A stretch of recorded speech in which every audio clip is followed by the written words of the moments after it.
ఇచ్చినావు తప్ప నీ సొంత పార్టీలో ఓడిపోయినటువంటి ఒక అభ్యర్థికి టికెట్ ఇవ్వలేదంటే నీ పార్టీ గెలుస్తుంది అనే ఒక నమ్మకం రేవంత్ రెడ్డికే లేదు.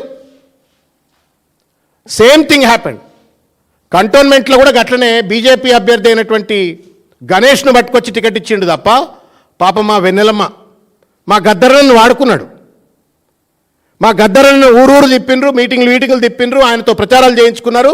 ఆయన బిడ్డకు టికెట్ ఇచ్చినట్టే ఇచ్చి ఓడిపోయిన తర్వాత మళ్ళీ అధికారంలోకి వచ్చినాక ఎన్నిక పెడితే ఎవరికి ఇవ్వాలన్న టికెట్ మీరు చెప్పురి, గుడ్డమే చేయబెట్టుకొని చెప్పురి. గద్దరణ మీద గౌరవం ఉన్నట్టయితే రేవంత్ రెడ్డికి ఆయన అధికారం మీద ఆయన ప్రజామోదం మీద కనుక నిజమైన విశ్వాసం ఉన్నట్టయితే వెన్నెల గారికి సీట్ ఇవ్వాలా. వెన్నెల గారికి సీట్ ఇవ్వలే. గణేష్ అని చెప్పని బీజేపీలు ఉన్నారని పట్టుకొచ్చి టికెట్ ఇచ్చిండు. ఇక్కడనేమో అజరుద్దీన్ ఒక మైనారిటీ సెలబ్రిటీని టికెట్ ఇవ్వకుండా ఆయనను పక్కకు పెట్టి నవీన్ ఎంఐఎం క్యాండిడేట్ను పట్టుకొచ్చి టికెట్ ఇచ్చిండ్రు. అంటే సొంత పార్టీలో ఉన్నటువంటి వాళ్ళందరినీ ఖతం చేస్తూ అటు బీజేపీ ఎంఐఎం వాళ్ళతో కొమ్ము కాస్తూ ఇవాళ టికెట్లు పంచి అదేదో దొడ్డిదారిన గుడ్డి దెబ్బ గెలిచినట్టు గెలిస్తే దాన్ని కూడా ఇవాళ ఆయన గొప్ప అని చెప్పుకునేటువంటి ఒక ప్రయత్నం చేస్తూ ఉన్నారు. ఇది కాంగ్రెస్ రేవంత్ రెడ్డి గెలుపు కాదు, ఇది నవీన్ యాదవ్ గెలుపు. You have to accept it.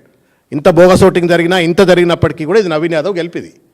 దానికి నేను గెలిచినా నా మోసాలన్నీ తూచైపోయినాయి, నా దోపిడంతా తూచైపోయింది, నా అవినీతి అంతా తూచైపోయింది, నా పథకాల అమలును చేయకపోయినా కానీ ప్రజలు నన్ను మెచ్చిండ్రు అని చెప్పని రేవంత్ రెడ్డి అనుకుంటే పిల్లి కళ్ళు మూసుకొని పాలు తాగినట్టు ఉంటుంది తప్ప ఇంకొకటి కాదన్నట్టు ఒక విషయాన్ని నేను గుర్తు చేస్తూ ఉన్నాను. ఓడిపోగానే ఏందేందో మాట్లాడినాడు. 10 సంవత్సరాల అధికారంలో ఉన్న పార్టీ బీఆర్ఎస్ పార్టీ. నువ్వు 10 సంవత్సరాల అధికారంలో లేవు. పార్టీలు గెలుస్తాయి, ఓడిపోతాయి, మళ్ళా గెలుస్తాయి, మళ్ళా ఓడిపోతాయి. This is a continuous process.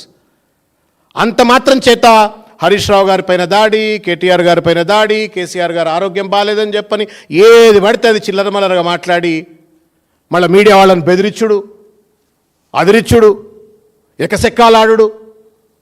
ఇదేం ముఖ్యమంత్రి పద్ధతి అండి? నువ్వు ఓడిపోలే కొడంగల్లా, మల్కాజిగిరి పార్లమెంట్ సభ్యుడిగా నువ్వు ఎన్ని కార్పొరేటర్లు గెలిచినావు చెప్పబ్బా. నేను కూడా కాంగ్రెస్లో ఉన్నప్పుడు మొత్తం 150 డివిజన్లలో పరమేశ్వర్ రెడ్డి, సోమశేఖర్ రెడ్డి ఆ ఇద్దరు స్వయం ప్రకాశిత లీడర్లు. వాళ్ళిద్దరు నీ వల్ల కాదు వాళ్ళు గెలిచింది, వాళ్ళ వల్లనే వాళ్ళు గెలిచిండ్రు. పవర్ఫుల్ లీడర్లు వాళ్ళు గెలిచిండ్రు.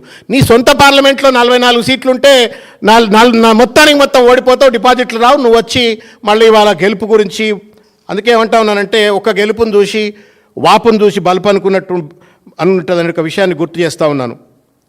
అసదుద్దీన్ అక్బరుద్దీన్ కాళ్ళు మొక్కి సంజయ్తో కుమ్మక్కై, బండి సంజయ్తో కుమ్మక్కై బీజేపీ ఓట్లని బీఆర్ఎస్కు ట్రాన్స్ఫర్ చేయించుకొని దానికి తోడుగా మళ్ళా పాత బస్తీల నుండి బోగస్ ఓటింగ్ చేయించి గెలిచిన పెద్ద మనిషి బీఆర్ఎస్ ఓట్లన్నీ కాంగ్రెస్కు, బీజేపీ ఓట్లన్నీ కూడా కాంగ్రెస్కు ట్రాన్స్ఫర్ చేయించుకొని బోగస్ ఓట్లతో గెలిచినటువంటి ఒక రేవంత్ రెడ్డి గారు తానేదో సాధించినట్టుగా చిల్లర మల్లర మాట్లాడిన ఒక మాటలను తీవ్రంగా ఖండిస్తూ ఉన్నాం.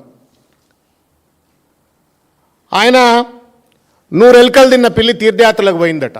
సౌ చూహా కాయసో బిల్లి హజ్ యాత్రకు నికల్ పడే అన్నట్టుగా ఆయన రాజకీయ హిత సుభాషితాలు చెప్తా ఉన్నాడు.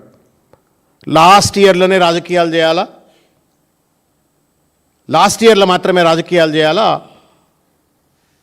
4 ఏళ్ళు పరిపాలన అభివృద్ధి గురించి మాట్లాడాలని చెప్పని ఒక చెత్త సంస్కృతికి కక్ష, కుట్ర, కార్పణ్యం, కుతంత్రం, లేనిపోని అపవాదులు, ఆరోపణలు, తప్పుడు కేసులు, వీటి ఆధారంగా 2 సంవత్సరాల పాటు పరిపాలన కొనసాగించిన చెత్త ముఖ్యమంత్రి ఎవరు అంటే రేవంత్ రెడ్డి గారు. ఈ యొక్క negative mind సెట్తో KCR గారిపైన, KTR గారిపైన, Harish Rao గారిపైన దుమ్మెత్తిపోయాలా, character assassinate చేయాలన్నటువంటి ఒక దుగ్ధతో పరిపాలనపై పట్టుకోల్పోయి ఇవాళ రాష్ట్రం మొత్తం కూడా అధోగతైన ఒక పాలు ప్రజలందరికీ దిగ్విజమే. సిఏజీ లెక్కలు చెప్తా ఉన్నా ఏ రకంగా రెవెన్యూ రిసిప్ట్స్లో కానివ్వండి, ట్యాక్స్ రియలైజేషన్స్లో కానివ్వండి ఏ రకంగా రాష్ట్రం దెబ్బతిన్నదో పూర్తిగా కూడా కనబడతా ఉంది. ఆయన అనుకుంటా ఉన్నాడు ఇవాళ కేటీఆర్ గారు, హరీష్ రావు గారి మధ్యన పంచాయతీలు ఉన్నాయి, ఈయన కుర్చీ కోసం ఆయన కుర్చీ కోసం ఈయన కొట్లాడుతున్నాడు అని చెప్పండి. నీ సొంత కుర్చీ కింద ఎన్ని కుంపట్లు ఉన్నాయో ఒక్కసారి చూసుకో రేవంత్ రెడ్డి గారు. నిన్నెందుకు బీహార్కు పిలవలే? బీహార్ ప్రచారానికి రేవంత్ రెడ్డిని ఎందుకు పిలవలే?